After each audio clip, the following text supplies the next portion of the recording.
Hey guys, this is Fundo on Wanchopagama.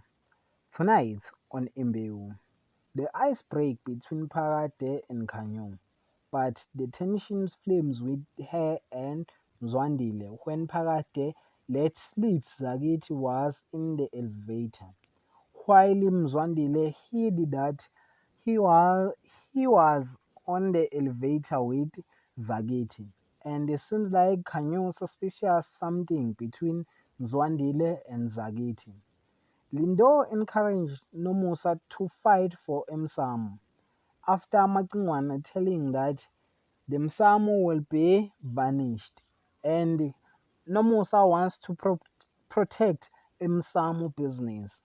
While Shira enlists Jody help in getting Nairobi to forgive Mira after Mira lying on Nairobi that she was pregnant and he poisoning Nairobi. That is for tonight. Thanks for watching. Don't forget to like and comment and subscribe. Therefore, thanks.